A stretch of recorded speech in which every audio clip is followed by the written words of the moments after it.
Good afternoon, ladies and gentlemen, fellow producers and judges. My name is Paul Dejong. I'm from Ontario, Canada, and I own and operate Ventry Hill Farm. This is a picture of our farm. Unlike some people in the room here, we have 6 months of grazing, and other than that, our cows are inside in the winter, at least anyway. And we provide outside access on a daily basis. Our farm name is Ventry Hill Farm, and we're also a certified organic dairy farm. Our farm goal is to provide a ration of high quality forage to our organic dairy herd to achieve maximum results in performance, production, reproduction, and cow health. Organic dairying has a reliance on high quality forage because feed costs are 2 times the conventional. We do not have the luxury of random use of antibiotics, so a healthy cow is of utmost importance, and that's achieved by a high forage diet. High forage rations result in higher butterfat and higher protein levels and improved cow health. The process to establishing a high quality forage consists in 6 steps in my mind. These are the establishment, the maintenance, harvesting, storage, feeding, and manure management. Some basic tools that I use that I think everybody should use to determine your quality forage is a refractometer, a soil penetrometer, a soil test, and feed samples. Forage establishment. We want to create the optimum environment for that seed to do its job. We balance soil mineral levels, a smooth, clean seed bed, use of a beryllium seeder, a nurse crop, and the ideal environment to grow a crop is a soil structure of 45, 25, 25, and 5% organic matter. Now, some people laughed about the organic matter, that it's unachievable, but the organic matter is a sponge in your soil. For each % organic matter, it holds 1 inch of rain, and it is the most easiest for nutrient absorption and re-giving it back to the crop. To improve organic matter, we use a spader, and it also helps loosen the soil a little bit. We use a soil penetrometer to measure soil compaction. We use a soil test to determine where our soil nutrients are, to determine which ones need to be added and which ones are excessive. Soil test results show that magnesium levels are too high. When magnesium levels are high, our soils become compacted and allow for poor movement of nutrients. To combat that, we use gypsum to lower the magnesium, and it's also a source of calcium, which is extremely important for the quality of forages. Roots will not grow in compacted soils, and compaction causes poor drainage and forms alcohol in the root zone, which burns root hairs and limits root growth. Maintenance. A balanced fertilizer program is used to maintain that quality forage. This is a forage stand in late October. I found out mid-October that I qualified for the Ontario composition, which was 2 weeks down the road, so had a little limited time for pictures.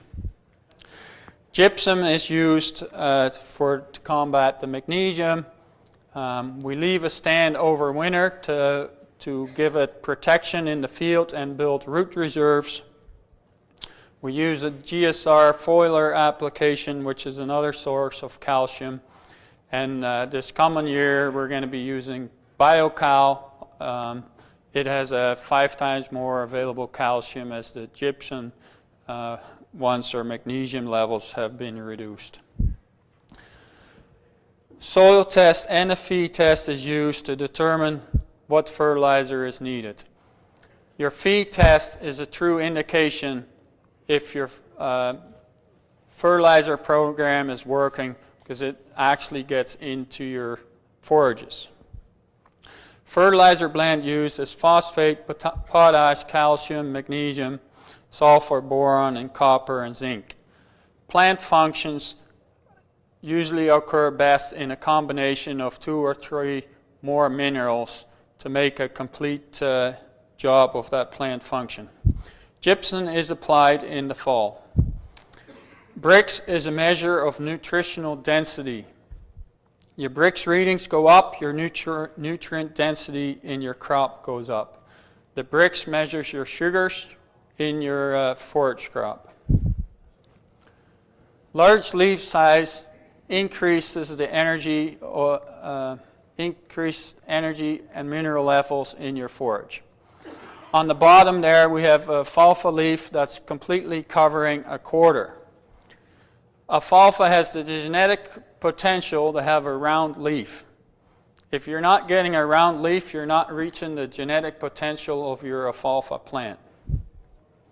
As you increase the leaf size, you increase the quality of your forage.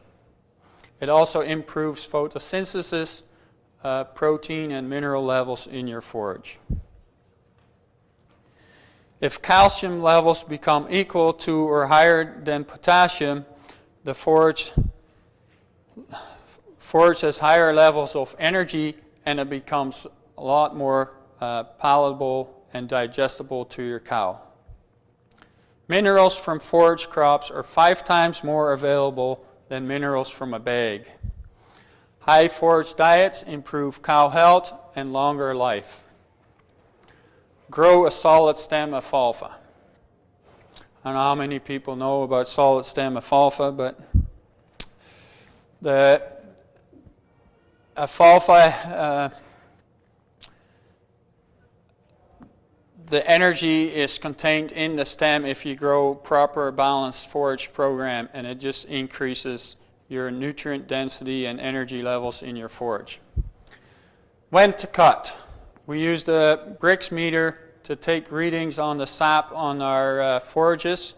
When the Brix readings don't increase on 3 consecutive days, and you measure that in the afternoon or at the same time every day, it's time to cut. Doesn't matter whether it's in bud or bloom. As long as your Brix readings go up, if you grow a quality forage, then it's okay to leave. But if you're growing a hollow stem alfalfa, if you don't cut it early, you're just going to have a bigger hollow stem and you're just growing fiber. If you grow solid stem alfalfa, you grow more than just fiber. The Brix readings shown there gives you what they mean. If you can get a Brix reading of 12 to 15, your alfalfa becomes pest resistant.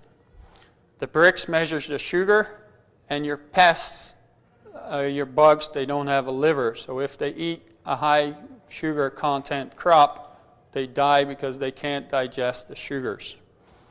At 15 to 18, they also become disease resistant.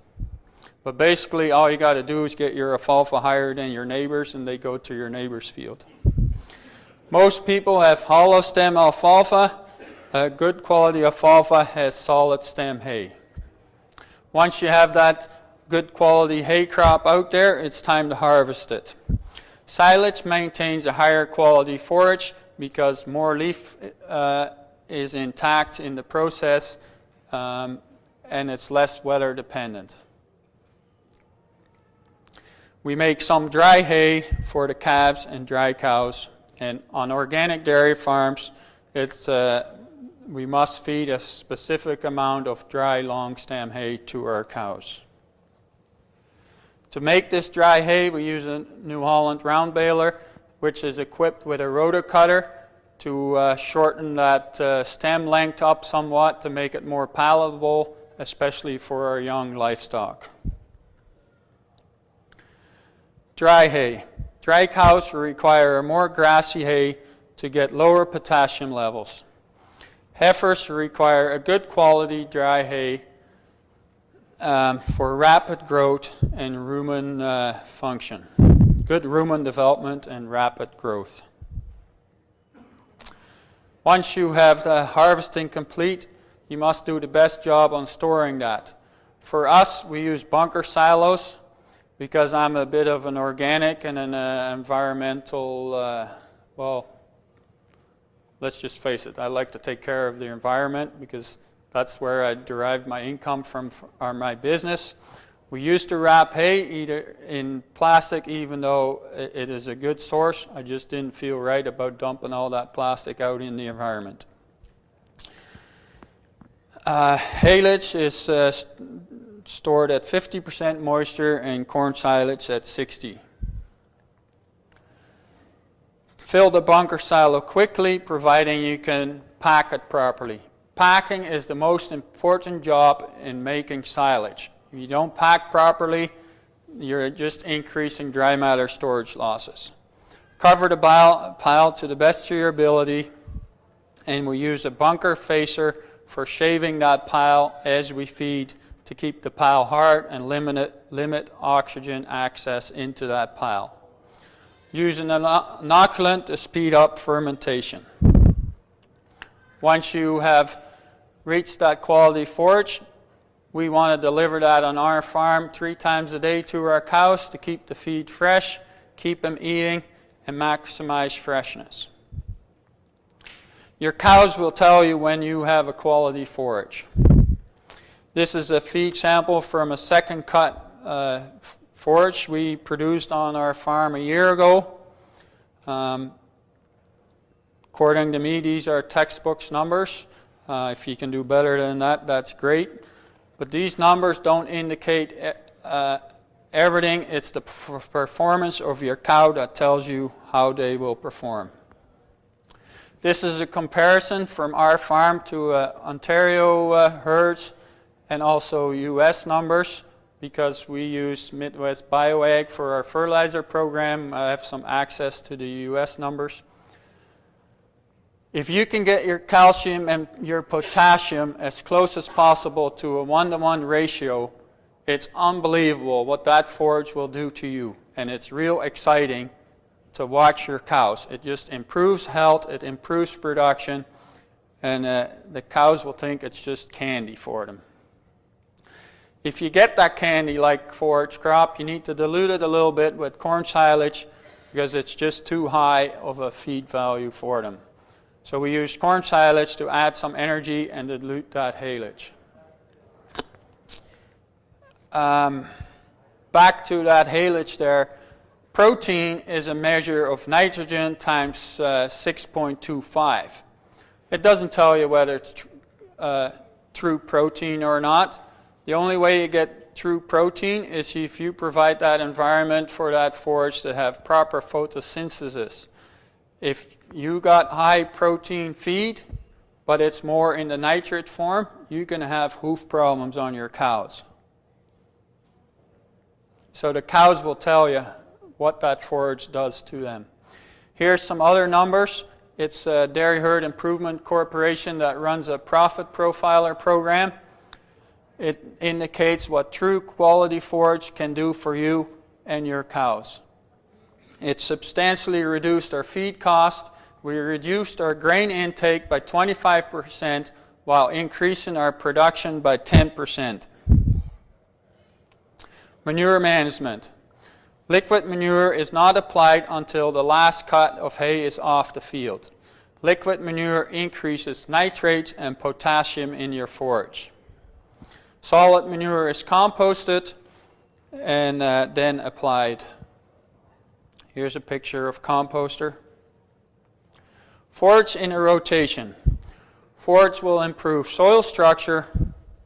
This will provide a break from intense cropping.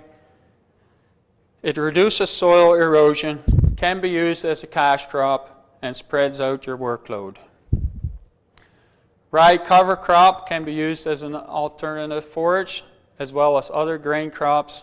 If you harvest them early enough, they can be an excellent forage quality crop. Feed versus food. Grass can be grown in areas not suitable for food production. There's no competition for the consumption of grass with humans. I would like to thank the sponsor back in Ontario for getting me here, and I also would like to thank the sponsors that you guys have here for your program. I think it's an excellent event, and I enjoy being here, so I just, you know, we need to thank our sponsors because they are there for us. So that was my presentation. We have 500 acres owned and 150 rented, and we grow 50% of those acres are in forages that are crucial to the operation and the success of our farm. Thank you.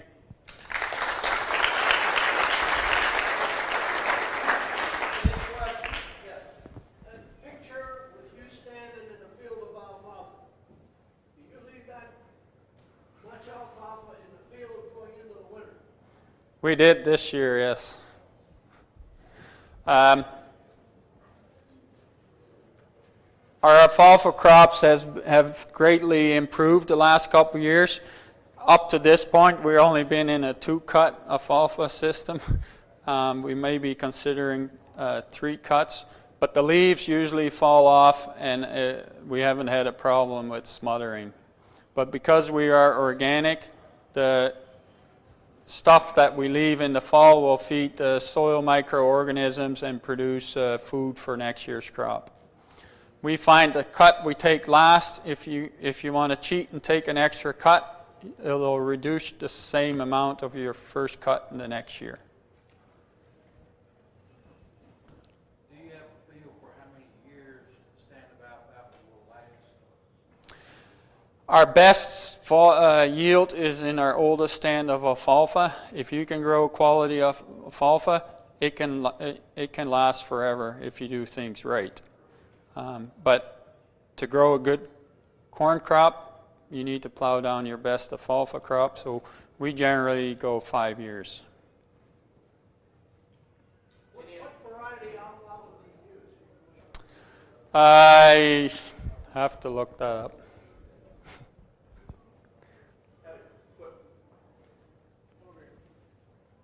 You said that those cows usually start born for about 6 months. What is your daily ration for cow when you have to use that method? Our daily ration, we have a 70 to 75% forage-based ration, which consists of, on an as-fed basis, 60% haylage and 40% corn silage.